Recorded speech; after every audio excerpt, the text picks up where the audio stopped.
college applications, then there's acceptance, financing, moving out, moving in. I'm so exhausted. You've already thrown your back out. Just getting your kid to that first day of college, well, that's a real education.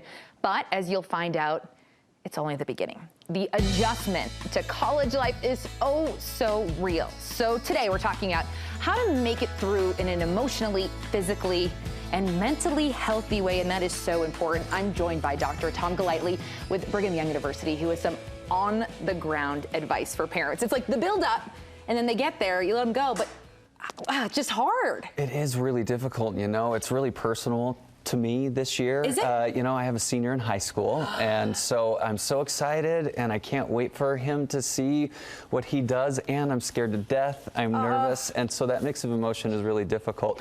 And managing it ourselves is helpful to help our child kind of grow and learn how to transition into that adult role. What are some keys for that transition? Because it's a balance. There's you, there's them. It's how do you let them go? I mean, there's just so much. Well, the first thing is to transition your focus from being that everyday executive to become more of a consultant. Ooh. And we're used to, you know, doing all of the meals and doing the drop-offs and reviewing the calendar, and you know, we're really active day to day with our children, and it's often to their detriment sometimes if we take care of all of the things.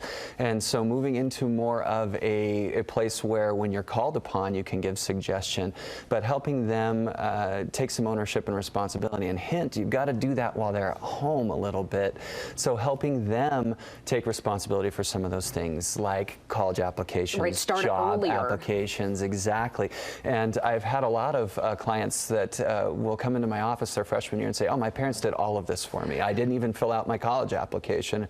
And you're like, whoa. You bug out right there. Oh, no. It's a little difficult. It's a little tough to take away those opportunities that could help them grow. Just like when they're toddlers, we stand by them as they're learning to go up the steps. We don't let them fall all the way down, but we're right there by their side when they stumble a little bit to pick them back up. We can do that, you know, while they're at home to teach them some responsibility, so when they get to college, they're ready to pick it up and have some resiliency and coping. So it doesn't go from 0 to 100 Exactly. either. And I really like the transition into a consultant role, how you say that, because it's so real world. You're starting to give them job ideas. Exactly, exactly. That added addition. What about taking care of their needs and satisfying your own? Because now maybe you're far away, you're giving them a ring. How do you balance that too? So there are kind of two parts to this. One, I hear a lot from my clients.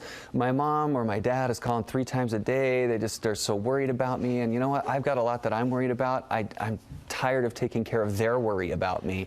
And so we can actually add to their stress if we are too involved and they pick up on, I'm trying to calm you down so about my transition. Your onus on them. Exactly. And part 2 to that is, you know, what worked when they were at home might not work now. When you provide suggestion, we often, 1, misdiagnose the problem, and 2, don't know the right suggestion for them at the time. For example, I just had a client come in and he was struggling a bit with transition and said, you know, why don't you just go take a long shower and, you know, it's like you used to at home and calm down. It's like, well, I'm in the dorms. I don't want to be in the shower for 20 minutes. Yeah, you don't want your feet on that. Exactly. And so, you know, it's well intended, but are you giving that suggestion to take care of your own anxiety about it or to truly help the problem? And a lot of times the best thing to do is to actively listen, reflect, you know, give some empathy, and that's going to go a long way. And exactly. That's a part of it too, so right? Speaking on that, so self-compassion is a lot of times lacking. Anxiety is the #1 presenting concern to counseling centers across the country,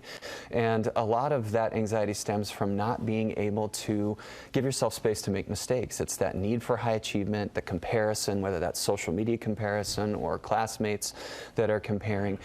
So it's really, really difficult for them to have that skill. It's not as intuitive. And how we can help as parents, we're in a powerful position to be able to show them that compassion. I just had another 2 people that I was working with. Midterms just kind of came around for the first time for these freshmen at BYU. And both did poorly on a midterm, really poorly. And one of the set of parents, you know, just really got on the person and was like, hey, manage your time better, this, that, the other thing, really made the anxiety worse. Whereas another set of parents said, hey, it's college, like it's a step up, you know, what did you learn? How can you do this differently? And really kind of gave them space to like, okay, yeah, I made a mistake and I can learn from this, but I also have the power to kind of make up for it. And I think with all of your examples, you keep pointing that you've given help. You go get help. And I had an awful time, my poor mother in college, but I ended up going to get help. And it's an unbiased person who can just listen to you and gets the scenery, gets the environment. And that's a big thing too. If you need help, get some help. Yes. It's cool. Don't be ashamed of it. What a great tool to teach our children, our adult children, that, hey, when you're in over your head, as an adult, you can still go get help. And at every college and university, whether that's here in state or out, there's very competent licensed professionals at counseling centers that will help you.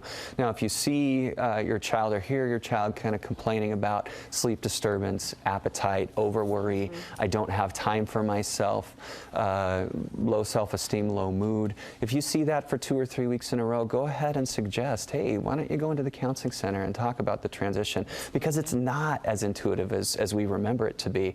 And there's a lot of stuff flying at them, and it's okay for them to go seek help. It is cool to go seek help. Yes, We've all been absolutely. there. I've been there. Well, Doc, thank you so much. We appreciate it. The students and your kids are lucky to have you.